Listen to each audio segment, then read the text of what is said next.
A 27-year-old medical student walked into a crowded bar in Columbus, Ohio, to celebrate spring break with friends. Security cameras captured him entering through the only public entrance, chatting with people inside, even stepping outside briefly to make a phone call. But when the bar closed 2 hours later, Brian Shaffer had vanished completely. Despite extensive camera coverage monitoring every exit, not a single frame shows him leaving. 19 years later, investigators still have no answers to one of the most baffling disappearances in American history. Before we dive into this impossible mystery, let us know where you're watching from today. And if you like this video, don't forget to subscribe. Detective Andrea Rodriguez sat in her office at the Columbus Police Department on a cold March morning, staring at a case file that had haunted the department for nearly 2 decades. The manila folder, worn from years of handling, contained hundreds of photographs, witness statements, and security footage transcripts. At the center of it all was a single question that had consumed countless hours of investigation. How does a person simply vanish from inside a building with comprehensive security coverage and only one way in or out? The case of Brian Shaffer had become legend among law enforcement circles, not just in Ohio, but across the country. Every detective who heard the details found themselves drawn into the puzzle, trying to solve what seemed physically impossible. Rodriguez had inherited the case 3 years earlier, when the previous lead investigator retired, and she had spent countless nights reviewing every piece of evidence, searching for the one detail that everyone else had missed. On her desk sat a photograph of Brian taken just months before his disappearance.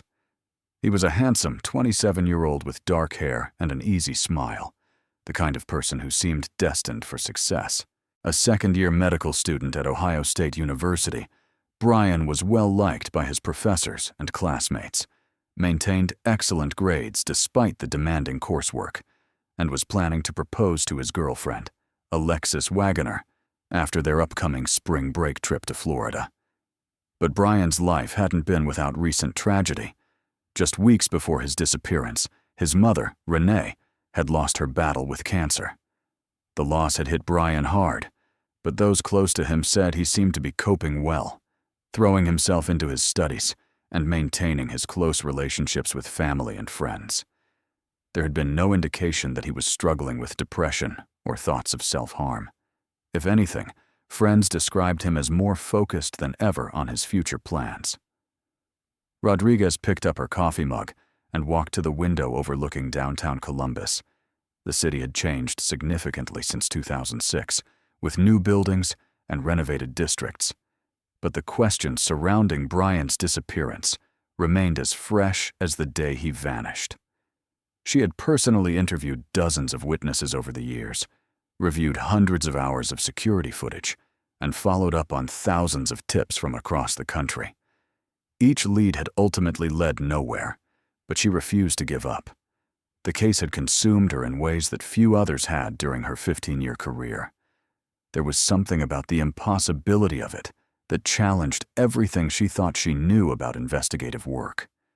In most missing person cases, there were gaps in information, periods where the person's whereabouts were unknown.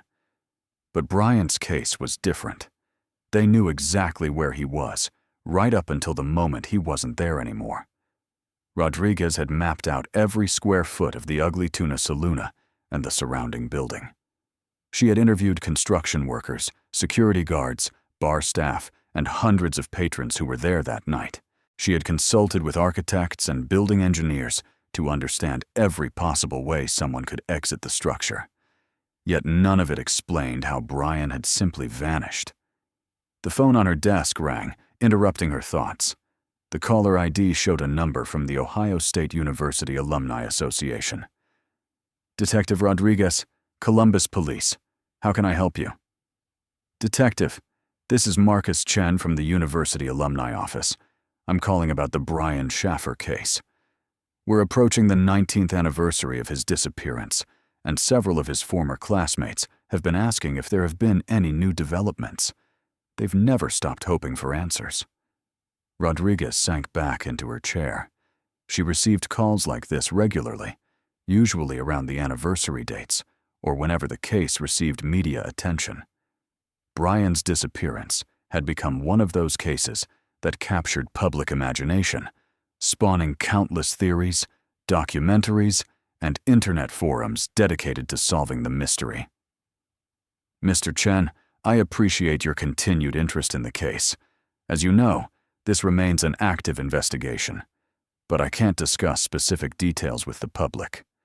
What I can tell you is that we continue to follow up on any credible leads that come in, and we're always hopeful that someone will come forward with information that can help us understand what happened that night. I understand, Detective. It's just that Brian was such a bright guy, you know? Top of his class, beloved by everyone who knew him. He had everything going for him: a promising career, a loving girlfriend, plans for the future. It's hard to believe that someone can just disappear without a trace in this day and age, especially with all the security cameras and technology we have now. Chen's words echoed Rodriguez's own frustrations with the case. In 2006, security camera systems were becoming more common, but they weren't yet the ubiquitous presence they are today.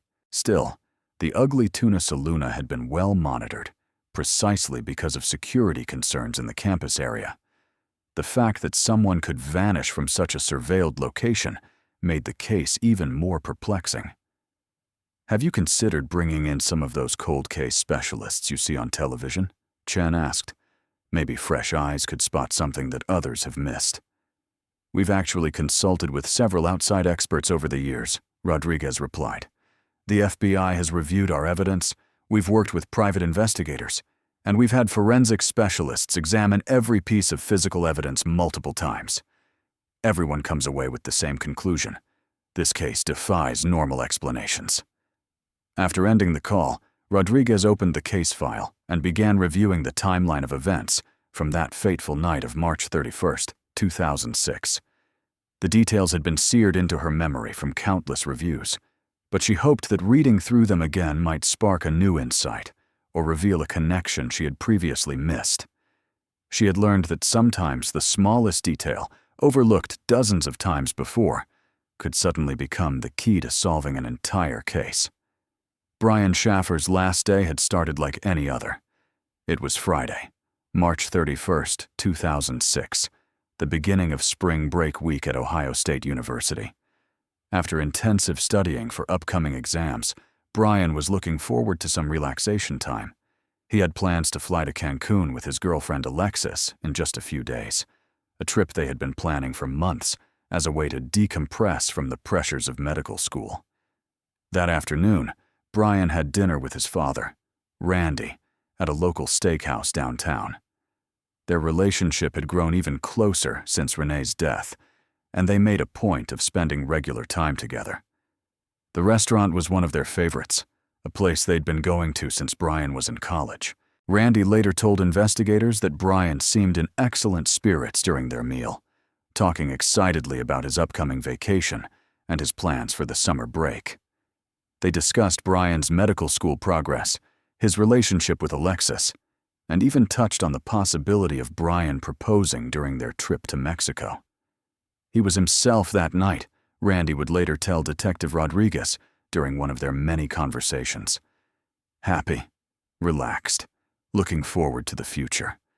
If something was bothering him, I would have known. We'd gotten so close after his mother passed. There was nothing, absolutely nothing, to suggest he was planning to disappear or that he was in any kind of trouble. After dinner with his father, Brian returned to his apartment on King Avenue, just a few blocks from the Ohio State campus. The apartment was modest, but comfortable, filled with medical textbooks, family photos, and the typical belongings of a graduate student. His walls displayed his undergraduate degree from Ohio State, family pictures, including several recent ones with Alexis, and a few medical school achievement certificates. Everything was organized and neat, reflecting Brian's methodical nature. Brian's car, a silver Honda Accord, was parked outside in its usual spot. The vehicle was well maintained and reliable, something Brian took pride in. Inside his apartment, his packed suitcase for the Cancun trip sat by the door, containing beach clothes, sunscreen, and the engagement ring he planned to give Alexis. The ring, a family heirloom that had belonged to his grandmother, was hidden in a small jewelry box at the bottom of his luggage. Around 9 that evening, Brian received a call from his friend, Clint Florence, inviting him to join a group for a night of bar hopping in the campus area. Florence was a fellow medical student, someone Brian had known since their undergraduate days. The two had maintained a close friendship despite the demanding nature of their studies, often studying together and providing mutual support during particularly stressful periods.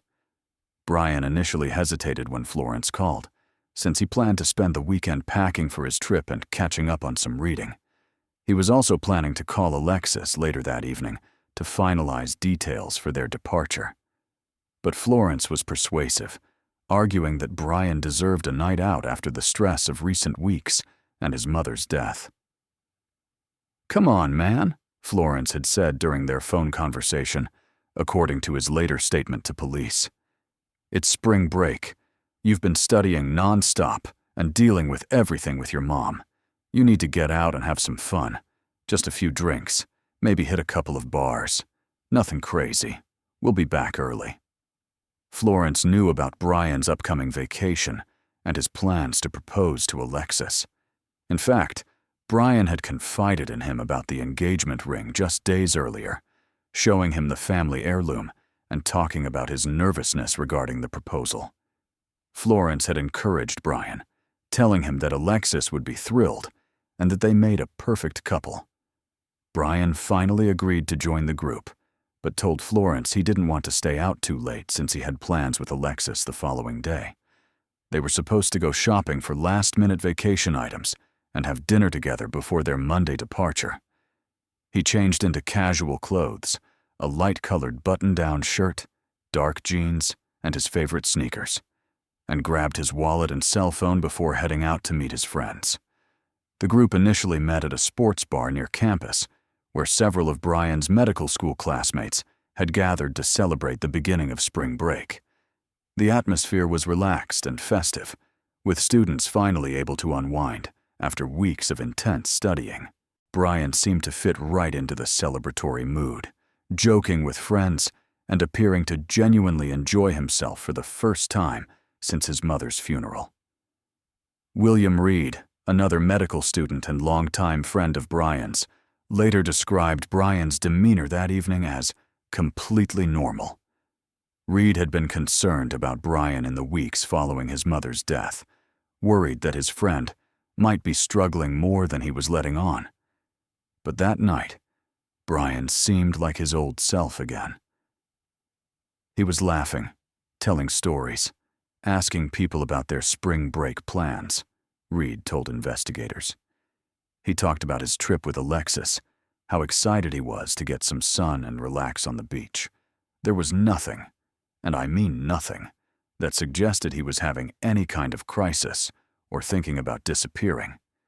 He was looking forward to the future.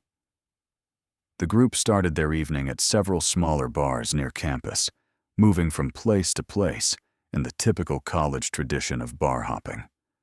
Brian seemed relaxed and happy, engaging in conversations with both friends and strangers.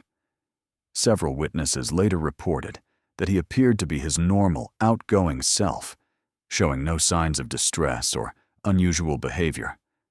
At each location, Brian was observed drinking moderately, a beer here, a mixed drink there, but never appeared intoxicated or out of control. His friends later confirmed that Brian was always careful about his alcohol consumption, partly due to his medical training and partly because of his naturally responsible personality. He often served as the designated driver for the group, though on this particular night, he had walked to meet his friends and planned to either walk home or catch a ride. As the evening progressed, the group discussed where to end their night.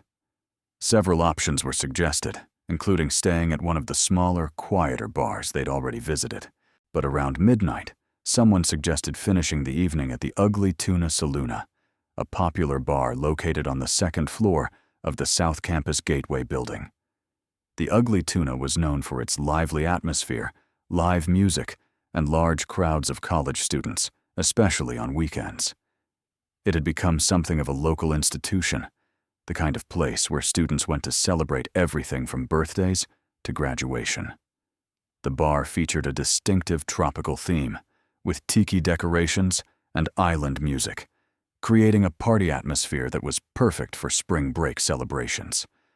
Brian initially wasn't enthusiastic about going to the Ugly Tuna, preferring to wind down the evening at a quieter location. But Florence and Reed were eager to check out the live band that was performing that night, and eventually Brian agreed to go along with the group's decision. Brian wasn't really pushing to go there, Reed later recalled. If anything, he seemed ready to call it a night. But he went along with what the group wanted to do. That was typical Brian, always accommodating, never wanting to be the one to break up the fun. The decision to go to the Ugly Tuna Saloona would prove to be the most consequential choice of Brian Shaffer's life, though none of them could have known it at the time. As they prepared to leave the bar they were at and head to their final destination of the evening, Brian called Alexis to let her know where he was going and when he expected to be home. The phone call lasted about 3 minutes, according to cell phone records later examined by investigators. Alexis later described the conversation as completely routine, with Brian sounding happy and relaxed. He told her about his evening with friends, mentioned they were heading to one more bar, and said he expected to be home within a couple of hours. He sounded great, Alexis would later tell Detective Rodriguez. Happy, maybe a little tired, but having a good time with his friends. He told me he loved me, and that he'd call me in the morning. It was just a normal conversation between two people who were planning to spend the rest of their lives together. That would be the last conversation Alexis would ever have with Brian. Around midnight, Brian, Clint Florence, and William Reed made their way to the South Campus Gateway, the building that housed the Ugly Tuna Saloona. The South Campus Gateway was a relatively new development in 2006, designed to provide shopping, dining, and entertainment options for the university community. The building was modern and well-designed, housing several businesses, including restaurants, shops, and the Ugly Tuna on the second floor. Because the campus area had experienced some safety concerns in previous years, the building management had invested heavily in security measures. This included an extensive network of surveillance cameras covering all entrances, exits, and common areas. The security system was considered state-of-the-art for its time, providing comprehensive monitoring of everyone who entered or left the building. Brian, Florence, and Reed arrived at the Ugly Tuna around 12:30 that morning. Security cameras captured the three friends riding the escalator to the second-floor entrance of the bar, with Brian appearing relaxed and engaged in conversation with his companions. The timestamp on the footage showed their arrival precisely, providing investigators with the exact moment when Brian entered what would become the scene of one of the most puzzling disappearances in modern history. The bar was crowded with college students celebrating the beginning of spring break, and the atmosphere was festive and energetic. A local band called the Wayland Collective was performing on stage, playing a mix of rock covers and original songs that kept the crowd engaged and dancing. The energy in the room was infectious, with students finally able to let loose after weeks of academic pressure. Inside the bar, the friends ordered drinks and began mingling with other patrons. The Ugly Tuna had a unique layout that would later prove crucial to the investigation. The main bar area was spacious, with high tables scattered throughout, and a stage area where the band performed. There were several alcoves and smaller seating areas, creating semi-private spaces where groups could gather without being in the main crowd. The tropical theme was carried throughout, with bamboo decorations, tiki masks, and palm plants creating an island atmosphere even in the heart of Ohio. Brian appeared to be enjoying himself, engaging in conversations with both friends and strangers. Several witnesses later reported seeing him throughout the evening, describing him as friendly and outgoing. One group of female students later told investigators that Brian had approached their table around 1 o'clock, introducing himself and chatting about medical school and spring break plans.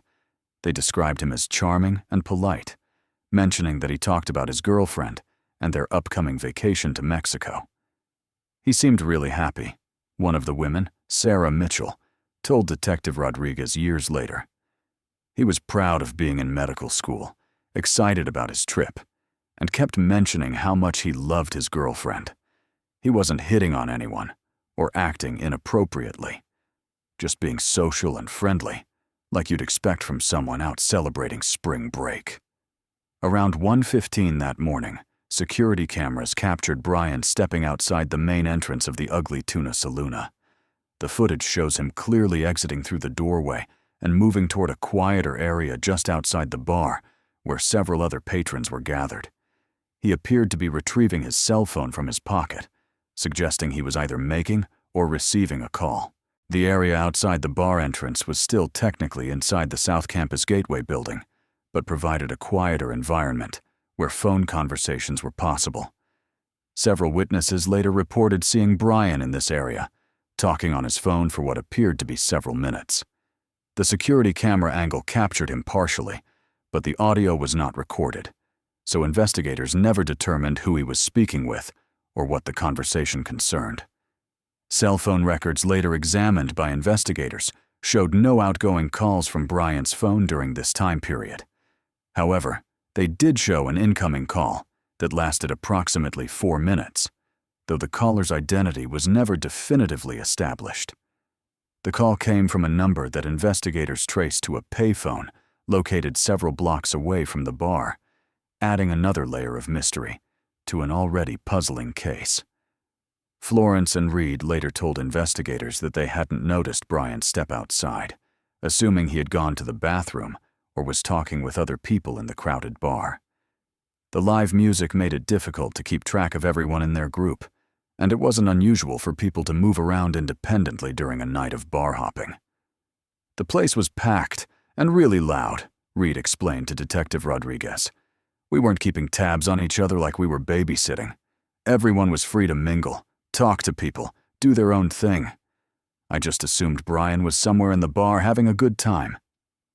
After finishing his phone call, Brian was observed by security cameras returning to the area near the bar entrance. The timestamp showed this occurring around 1:50 that morning. However, the footage becomes somewhat unclear at this point, due to the positioning of the camera and the number of people moving in and out of the bar entrance. What happened during the next 30 minutes would become the central mystery of Brian Shaffer's disappearance. Multiple witnesses reported seeing someone matching Brian's description inside the bar during this time period, but their accounts were inconsistent and sometimes contradictory. Some claimed to have seen him near the stage area talking with members of the band. Others reported spotting him in one of the alcove areas, engaged in conversation with a group they didn't recognize. One witness, a bartender named Jessica Tran, later told investigators that she believed she had served Brian a drink around 2 o'clock that morning. She described him as polite and patient, despite the crowded conditions, and said he had left a generous tip. However, when shown photographs of Brian, she admitted she couldn't be completely certain it was him due to the dim lighting and large number of customers she had served that night. It was absolutely crazy in there, Tran recalled. Spring break Friday night, live band playing, everyone celebrating. I probably served 300 drinks that night. I remember someone who looked like the guy in the photo, but I can't swear it was definitely him. The band, the Wayland Collective, performed until approximately 2:10 that morning before beginning to pack up their equipment. Band members were later interviewed extensively by investigators, since they had an elevated view of much of the bar from the stage area. The lead singer, Marcus Bradley, reported seeing Brian earlier in the evening, but couldn't recall spotting him during their final set. There were just so many people dancing and moving around, Bradley explained to investigators. I remember the guy from earlier because he had complimented our music and seemed really friendly. But during that last set, I was focused on the performance and the crowd in general. I couldn't pick out specific individuals. At 2:15 that morning, the Ugly Tuna Saloon announced last call, beginning the process of closing down for the night. Bar staff began encouraging patrons to finish their drinks and prepare to leave, following standard closing procedures that were well established and routinely followed. This is when Florence and Reed began actively looking for Brian, expecting to find him somewhere in the bar so they could all leave together. They searched the main bar area, checked the bathroom, looked in the alcoves and seating areas, and even asked several bar staff members if they had seen their friend. We weren't panicked or anything at first, Florence later explained to investigators. We just figured he was talking to someone, or maybe waiting in line for the bathroom. But as the place started emptying out and we still couldn't find him, we started getting concerned. The bar's layout made it possible for someone to be temporarily out of sight, but not for very long. The space, while having different areas, was essentially one large room with good visibility throughout most of it. As the crowd thinned out during closing time, it became increasingly unlikely that Brian could remain hidden anywhere inside. Reed later described the growing sense of unease he felt as they continued their search. At first it was just annoying, like when you lose your friend at a concert or something. But as more and more people left, and we still couldn't find Brian, it started feeling wrong. Really wrong. By 2:25 that morning, the bar was nearly empty, with only staff members and a handful of stragglers remaining. Florence and Reed had conducted a thorough search of the entire establishment, including areas that were typically off-limits to customers. Bar manager Linda Walsh had assisted them in checking storage areas and employee-only sections, but Brian was nowhere to be found. "I've been managing bars for 15 years, Walsh later told Detective Rodriguez. "People don't just vanish from inside a building. If someone was in my bar, they had to leave through the front entrance. There's literally no other way out for customers. But I watched those guys search everywhere, and their friend simply wasn't there anymore." At 2:30 that morning, the Ugly Tuna Saloon officially closed, and all remaining patrons were required to leave the building. Florence and Reed exited through the main entrance and waited outside in the parking area, expecting Brian to appear at any moment with some explanation for where he had been. Security cameras clearly captured Florence and Reed leaving the building, along with all other remaining customers and staff members. The footage provided a comprehensive record of everyone who exited the Ugly Tuna Saloon during the closing process. Brian Shaffer was not among them. "We stood outside for almost an hour," Reed recalled. "We kept calling his cell phone, but it would ring a few times and then go to voicemail. We thought maybe he had left without us and was already home, or maybe he had gone somewhere else with people he met at the bar. It wouldn't have been totally out of character. Brian was social, and sometimes went with the flow when he met new people." During this waiting period, Florence and Reed tried to reconstruct the evening's events, attempting to remember the last time either of them had definitively seen Brian inside the bar. Their accounts differed slightly, with Florence believing he had seen Brian near the stage area around 2 o'clock, while Reed thought the last time he had spotted Brian was closer to 1:45 near the bathroom area. The timeline gets fuzzy when you're trying to remember specific details from a crowded, noisy bar, Detective Rodriguez later observed. Both witnesses were trying to be helpful, but their memories weren't perfectly reliable, which is completely normal under those circumstances. After waiting until nearly 3:30 that morning, Florence and Reed finally decided to go home. They assumed Brian had somehow left the bar and would contact them the next day to explain what had happened. This type of miscommunication wasn't unusual in 2006, before smartphones and constant connectivity made it easier to stay in touch during nights out. "We figured we'd hear from him on Saturday," Florence explained to investigators.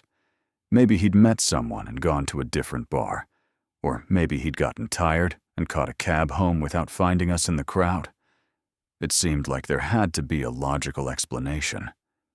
But Saturday came and went without any word from Brian Shaffer. His cell phone continued going straight to voicemail, and he failed to show up for his planned activities with Alexis. By Sunday morning, it became clear that something was seriously wrong. On Saturday, April 1st, Alexis Wagoner tried repeatedly to reach Brian throughout the day. They had planned to spend the afternoon shopping for last-minute items for their Cancun trip and then have dinner together before their Monday morning departure. When her calls continued going straight to voicemail, she initially attributed it to his phone battery dying or him sleeping off a late night with his friends. But as Saturday evening approached with no word from Brian, Alexis's concern grew into genuine worry. Brian was extremely reliable about staying in touch, especially since his mother's death had made him more conscious of how precious communication with loved ones could be. It was completely out of character for him to disappear without explanation, particularly when they had such important plans together. Brian was the most considerate person I knew, Alexis later told Detective Rodriguez. He would never leave me wondering where he was, especially not the weekend before our vacation. If his phone had died, he would have found another way to contact me. Borrowed a friend's phone, used a landline, something. The silence was so unlike him that I knew immediately something was wrong. Sunday morning brought no relief. Alexis drove to Brian's apartment on King Avenue, finding his silver Honda Accord parked in its usual spot outside. She knocked on his door repeatedly, called his name, and even tried looking through windows, but there was no response. The apartment appeared undisturbed from the outside, with no obvious signs of trouble. Growing increasingly frantic, Alexis called Brian's father, Randy, to see if he had heard from his son. Randy immediately knew something was seriously wrong. Brian had been extremely conscientious about staying in touch since his mother's death, and it would be completely unlike him to disappear without explanation, especially given their recent conversations about the upcoming vacation and his plans to propose. The moment Alexis called me, I felt it in my gut, Randy later recalled. Brian would never worry people like that. After losing his mother, he understood how precious our relationships were. He would never put me through the fear of not knowing where he was. Randy drove immediately to Brian's apartment, arriving within 30 minutes of Alexis's call. Together, they conducted a more thorough examination of the property. Brian's car was unlocked, and everything inside appeared normal. No signs of struggle, no indication that anything unusual had occurred. The apartment building's landlord allowed them inside Brian's unit, where they found everything exactly as it should be. Most tellingly, Brian's packed suitcase for the Cancun trip was sitting by the front door, exactly where he had left it. Inside, they found his passport, travel documents, and the family engagement ring he planned to give to Alexis. His wallet, containing his identification and credit cards, was on the kitchen counter, where he typically left it. His medical school textbooks were stacked neatly on his desk, with notes and highlighting suggesting he had been studying recently. Everything looked normal, Randy explained to investigators. Too normal. Like he had just stepped out for a few minutes and would be right back. But Brian wouldn't have left for Mexico without that suitcase, and he certainly wouldn't have left the engagement ring behind. That Sunday evening, Randy Shaffer filed a missing person report with the Columbus Police Department. Given Brian's age and the short time period since he had last been seen, the initial response was somewhat routine. Adults were free to go where they pleased, and 27-year-old graduate students sometimes made impulsive decisions about travel or relationships. But Detective Robert Thompson, who took the initial report, quickly realized this case was different.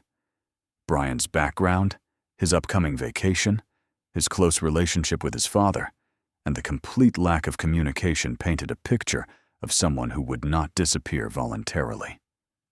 Most missing person cases involving adults have some warning signs, Thompson later explained. Financial problems, relationship issues, job stress, depression. Something that might explain why someone would want to start over. But Brian had none of that. He was successful in medical school, in a stable relationship, financially secure, and planning a future. There was no reason for him to disappear voluntarily. The investigation began immediately, focusing on Brian's last known activities and whereabouts. Thompson quickly identified the ugly tuna saloon as the last place Brian had been seen, and obtained permission to review the establishment's security footage. What Thompson discovered when he examined the surveillance video would haunt him for the rest of his career in law enforcement. The footage clearly showed Brian entering the bar with his friends Florence and Reed around midnight. Later cameras captured him stepping outside briefly, apparently to make or receive a phone call, before returning toward the bar entrance. But despite hours of careful examination, Thompson could find no footage of Brian leaving the establishment. "I watched that tape dozens of times," Thompson recalled years later. "I had other officers review it, brought in technical experts to enhance the images, examined every frame from multiple angles. Brian definitely went in, but he never came out. Not through the main entrance, not through any exit we could identify." The mystery deepened when Thompson learned about the ugly tuna saloon's location and layout. The bar was situated on the second floor of the South Campus Gateway building, accessible primarily through a main entrance that required taking an escalator from the ground level. Due to previous security concerns in the campus area, the building management had installed comprehensive surveillance camera coverage of all entrances and exits. The Gateway building had some of the best security camera coverage in the area, Thompson explained. Multiple cameras, good image quality for 2006, comprehensive coverage of public areas. If someone entered or left the building through normal means, we should have been able to track their movements. Thompson spent the following week conducting a detailed examination of the South Campus Gateway building, mapping every possible entrance and exit. He interviewed building management, security personnel, and maintenance staff to understand the complete layout and identify any routes that might not be covered by cameras. The building did have a service entrance used by delivery trucks and maintenance workers, but this exit was located in a different part of the structure and would have required navigating through restricted areas. More significantly, this service entrance led to a construction zone on the ground floor, where renovation work was being conducted on other parts of the building. The construction area was a mess, Thompson described. Debris everywhere, exposed electrical wiring, unfinished flooring, equipment scattered around. Even in daylight with proper lighting, it would be dangerous to navigate through there. At night, for someone who had been drinking, it would be nearly impossible.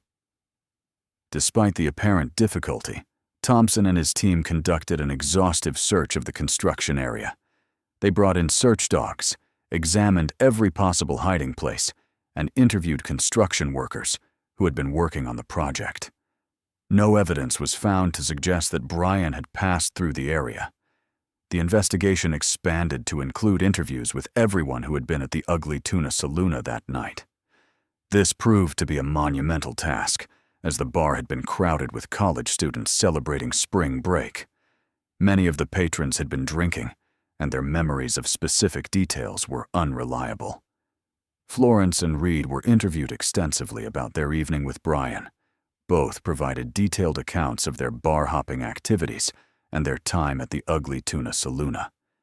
However, their stories contained some minor inconsistencies regarding the exact timeline of events and the last time they had definitively seen Brian inside the bar. Clint and Meredith were trying to be helpful, Thompson noted, but they were dealing with their own shock and guilt about losing track of their friend. Their memories weren't perfect, which is completely understandable under the circumstances.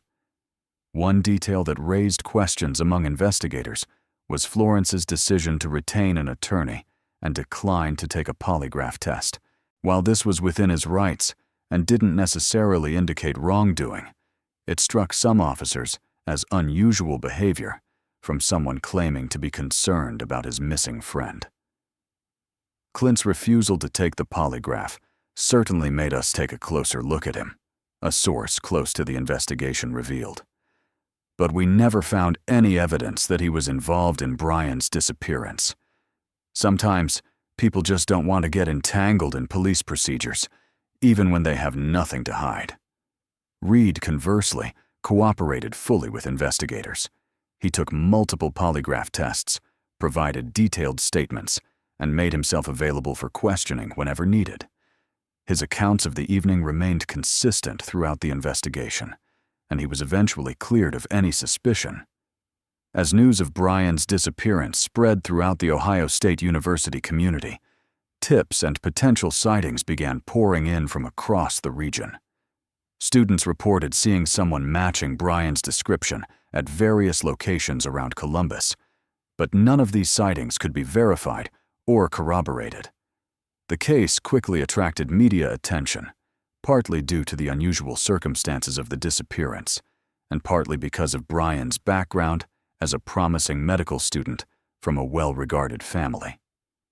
Local news stations ran regular updates on the investigation, and Brian's photograph appeared on missing person flyers throughout Columbus.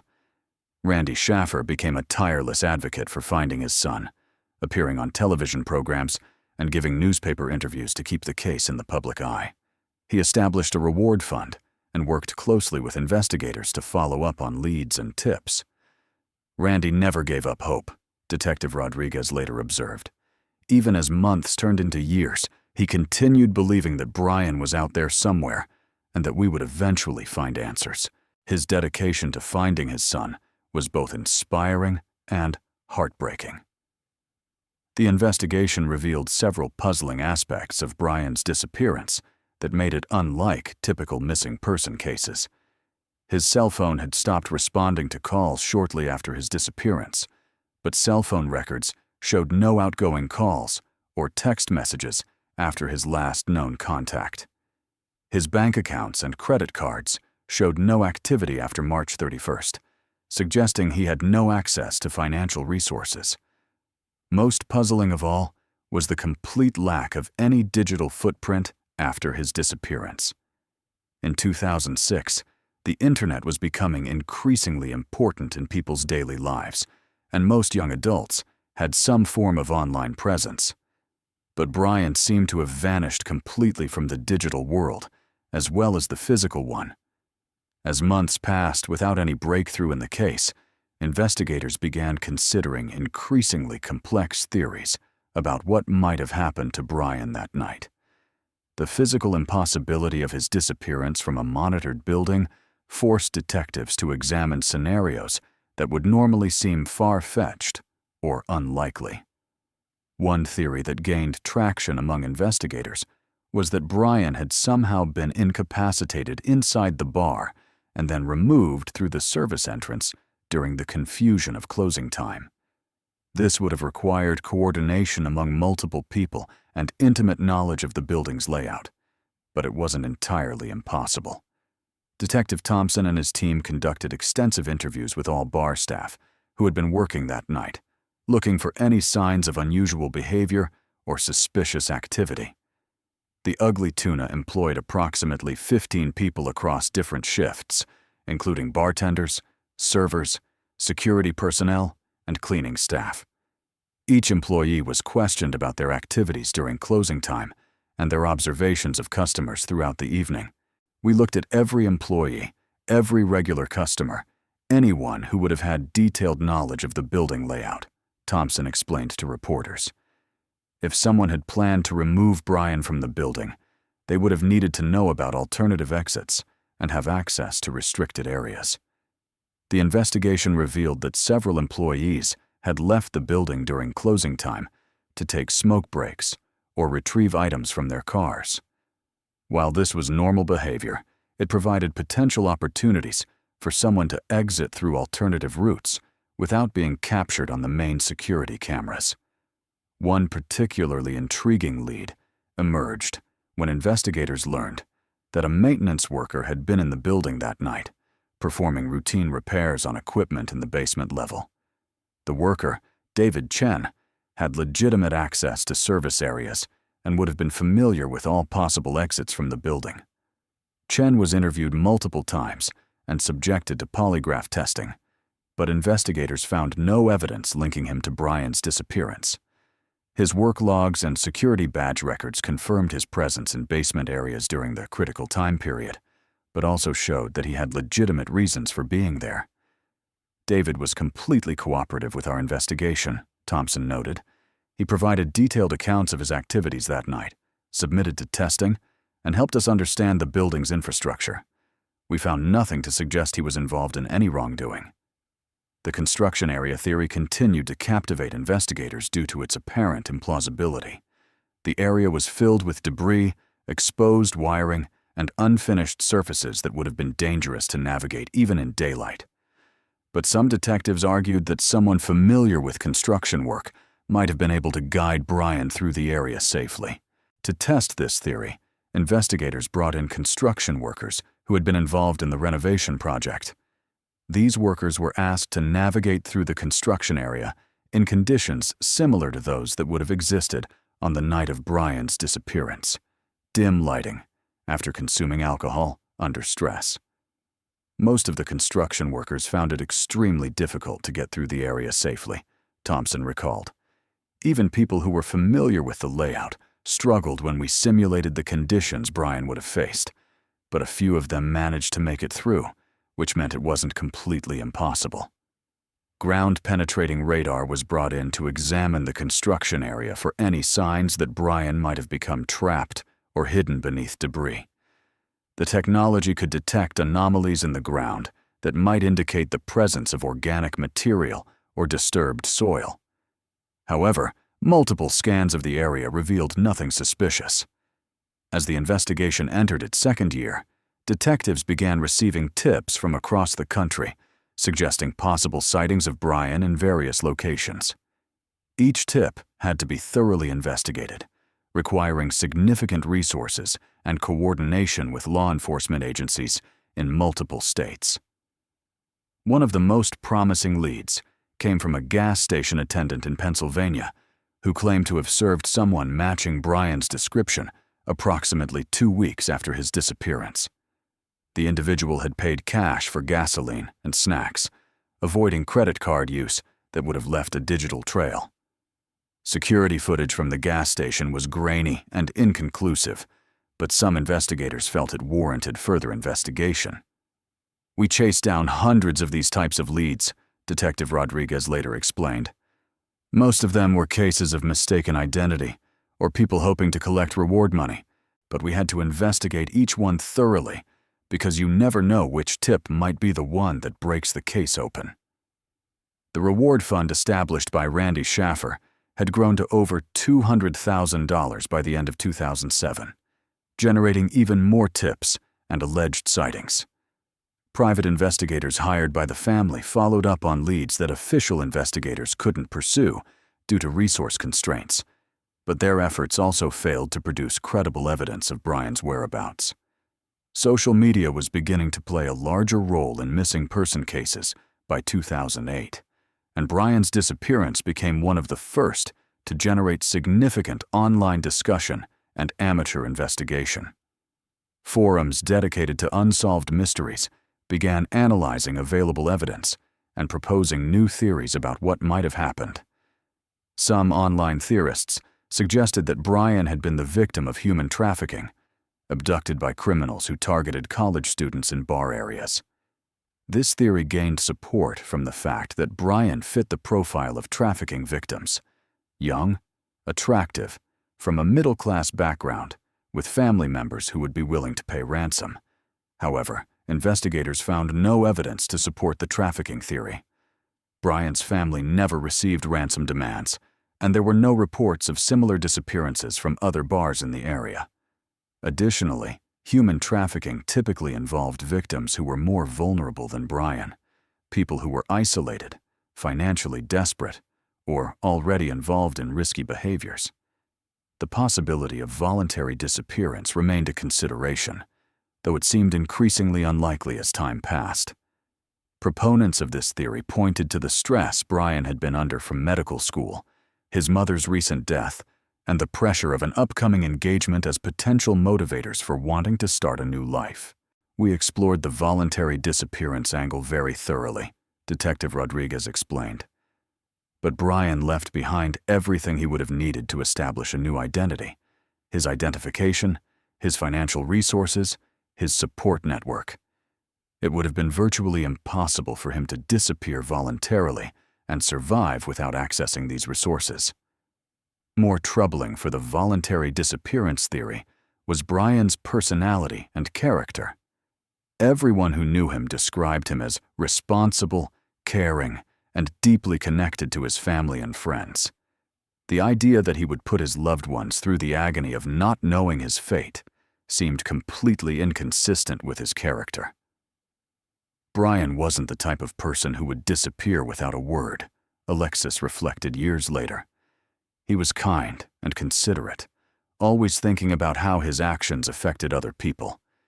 Even if he had wanted to leave his life behind, he would have found a way to let his father and me know that he was safe.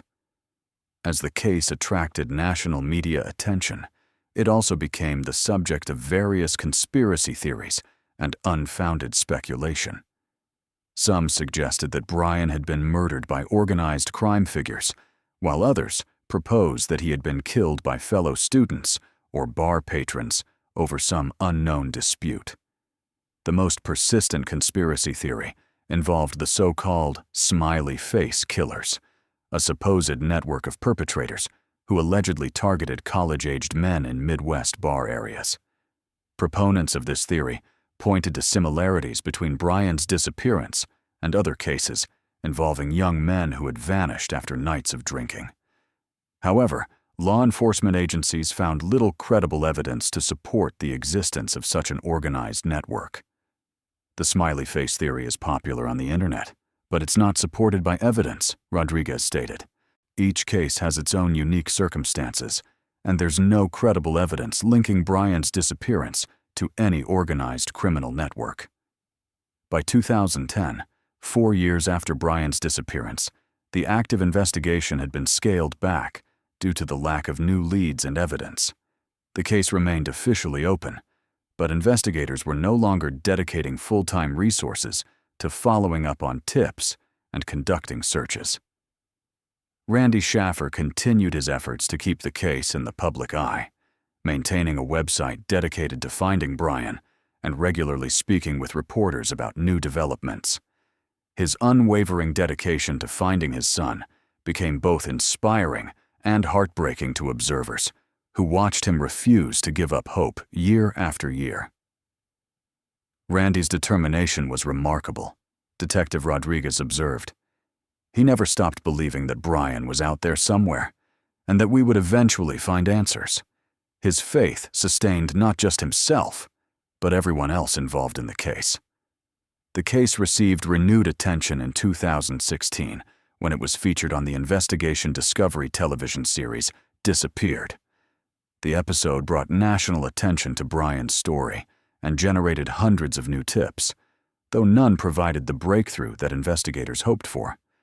Advanced digital analysis techniques became available in the following years, allowing investigators to enhance and re-examine the security footage from the night of Brian's disappearance.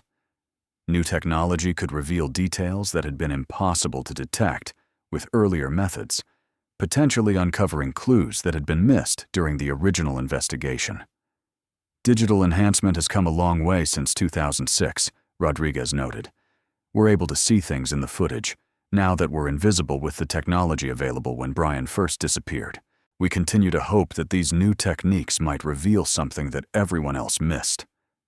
Despite nearly 2 decades of investigation, the basic facts of Brian Shaffer's disappearance remain unchanged. A young man entered a building through its monitored entrance and never appeared on camera, leaving through any exit. The case continues to challenge fundamental assumptions about how disappearances occur and what evidence should be available in the modern surveillance age.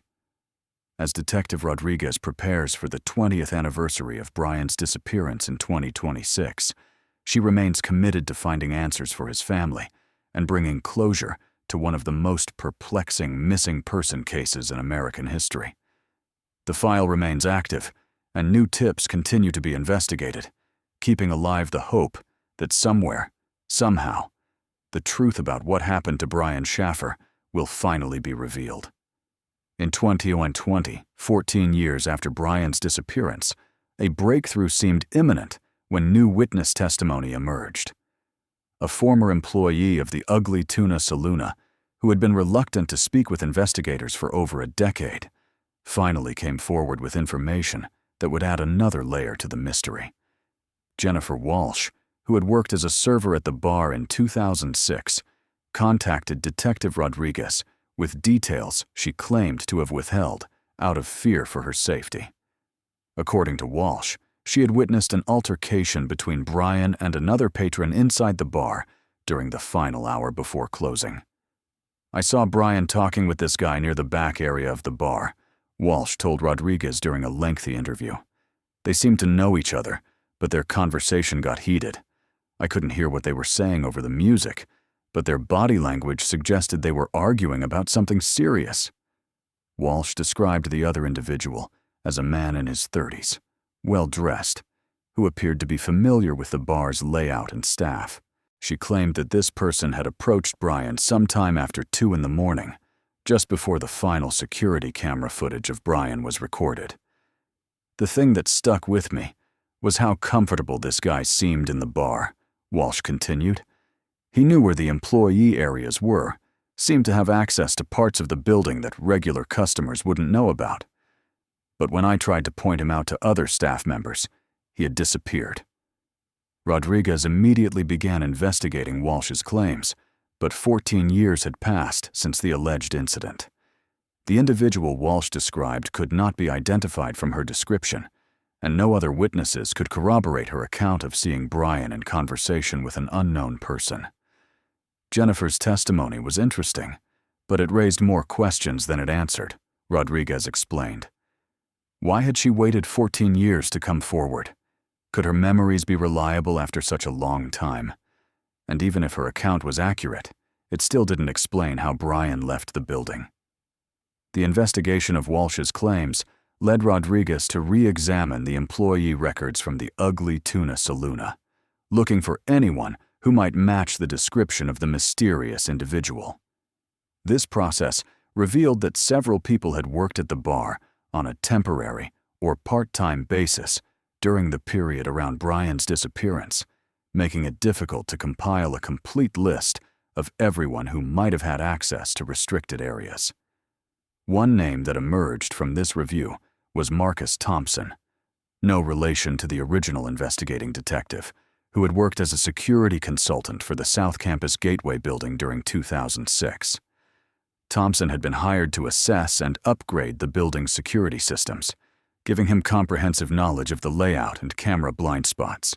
When investigators attempted to locate Marcus Thompson, they discovered he had moved to Florida shortly after completing his work at the Gateway building. Further investigation revealed that Thompson had died in a car accident in 2011, making it impossible to question him about his knowledge of the building or his possible interactions with patrons. Dead ends like this are frustrating, but not uncommon in cold cases, Rodriguez noted.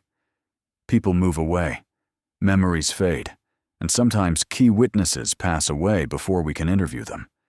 Each potential lead has to be thoroughly investigated, even if it ultimately leads nowhere.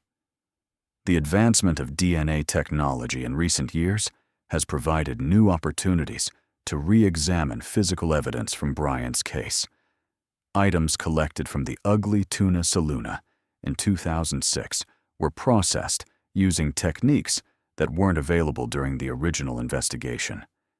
However, the bar environment presented significant challenges for DNA analysis. Hundreds of people had been in the establishment on the night of Brian's disappearance, and the surfaces had been cleaned multiple times since then. Any genetic material that might have been present in 2006 had long since been degraded or contaminated. We collected samples from Brian's apartment, his car, and personal items to establish his DNA profile, Rodriguez explained. But finding usable DNA evidence from the bar after all these years was always going to be extremely difficult. The case has also benefited from advances in facial recognition technology and digital image analysis. Rodriguez has been working with technical experts to enhance the security footage from the night of Brian's disappearance, hoping to identify individuals who might have been overlooked during the original investigation. This process revealed several interesting details that had not been apparent with earlier technology. Enhanced analysis of the footage showed that Brian appeared to be looking at something or someone off camera during his final recorded moments outside the bar. His body language suggested he was responding to someone he recognized rather than simply returning to the bar randomly. The enhanced footage doesn't solve the mystery, but it does suggest that Brian's actions that night were more purposeful than we originally thought, Rodriguez observed. He wasn't just wandering around aimlessly. He seemed to be responding to specific interactions or circumstances. Social media and online databases have been searched extensively for any trace of Brian's digital presence after his disappearance. In an age of constant connectivity and online activity, investigators hope to find evidence that Brian was still alive somewhere, possibly living under a different identity. However, no social media accounts, email activity, online purchases, or digital transactions have been linked to Brian after March 31, 2006. This complete absence of digital footprints is unusual in modern missing person cases and suggests either that Brian is no longer alive or that he has been extremely careful to avoid any online activity. The lack of any digital presence is actually significant evidence in itself, Rodriguez explained. Most people today, especially those under 40, have some kind of online footprint.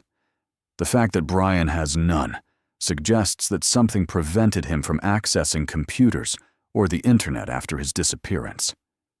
Randy Shaffer, now in his 70s, continues to be actively involved in the search for his son. He maintains a website dedicated to Brian's case, regularly speaks with investigators about new developments, and has never given up hope that his son will be found. Randy's dedication has been remarkable, Rodriguez reflected. He's pursued every lead, supported every new investigative technique, and maintained hope even when the rest of us were feeling discouraged. His faith that Brian will be found someday keeps everyone else motivated to continue working the case. The reward fund established by the family has grown to over $300,000, generating continued tips and alleged sightings from across the country. While most of these tips have proven to be false leads, Rodriguez continues to investigate each credible report thoroughly. We still receive tips regularly, Rodriguez noted. Some are obviously false or submitted by people hoping to collect reward money. But occasionally, we get information that seems genuine and requires serious investigation. We can't afford to dismiss any potential lead, no matter how unlikely it might seem.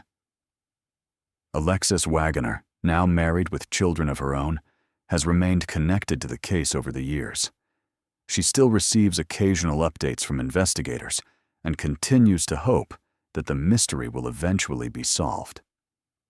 Brian deserves justice, and his family deserves answers, she said during a recent interview.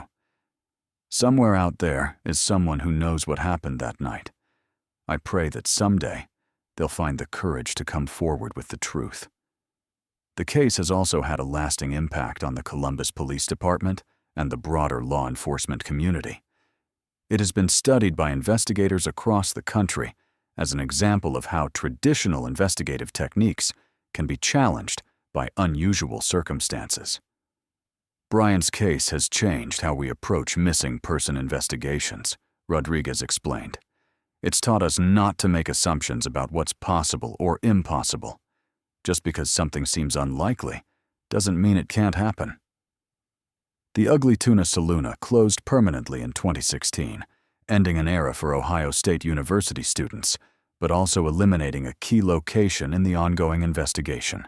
Before the building was renovated for new businesses, investigators conducted one final comprehensive search of the premises, using ground-penetrating radar and advanced detection equipment.